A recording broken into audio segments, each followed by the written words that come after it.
Up somewhere that student numbers seem to have dropped rather significantly. I'd just like to confirm that. Is that at the point of merger there seemed to be 35,000 students? So I've been at pains to try and get clear in the public domain where that number 35 came from, because there were never ever 35,000 students in the 3 legacy colleges.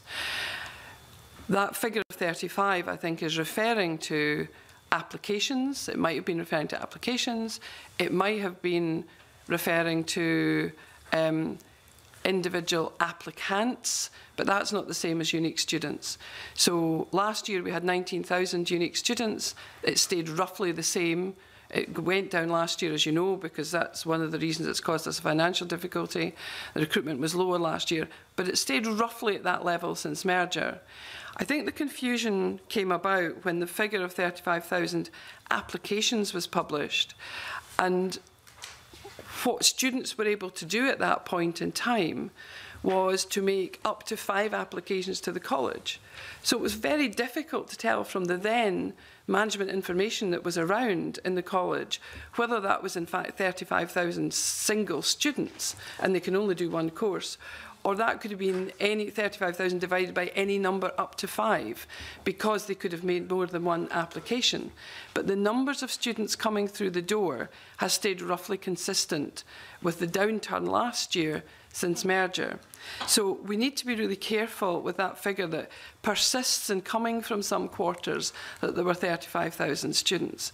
The other thing that I would say that I can't talk about firsthand, but which I've seen in my review of what's happened, is that the colleges at the point of merger, the legacy colleges of Edinburgh College, at the point of merger, were asked to estimate how many students they thought they would have. And they gave the answer to that in terms of what they expected as applications, which is where I think the 35,000 came from.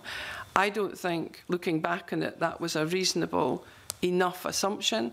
I think it was over-optimistic. And now that we've done enough with our management information systems in the college to get good data, which I now believe we have got, we can see that student numbers, apart from last year, where there was a real problem with recruitment, have roughly stayed the same, which was the basis for me going to Dr. Kemp earlier in the year and saying that I thought I had good evidence for the need to rebase Edinburgh College lower, and then, if the region demands it, think about growth from there. So there's a lot of confusion in that figure of 35,000. I can say categorically there were never 35,000 students in those 3 colleges. I think the problem is I don't know. I don't know, because the students were counted differently in the different colleges. They had different ways of counting.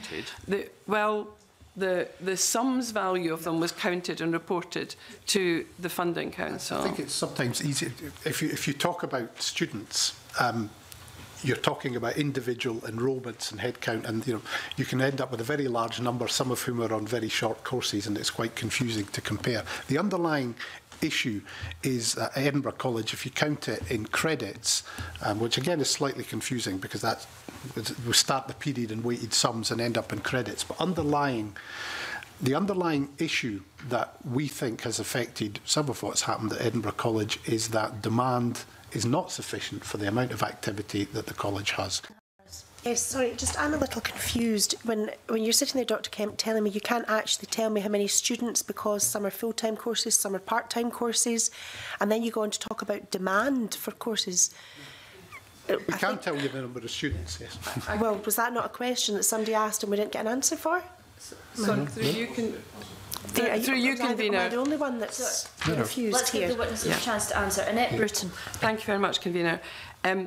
My answer to Mr. Kerr was that I can't say with any certainty exactly how many students there were at the point of merger.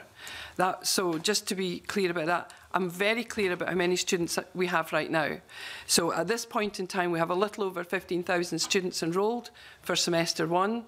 At the end of last year, we had just over 19,000 students enrolled, and we will anticipate having just slightly above that number for this year.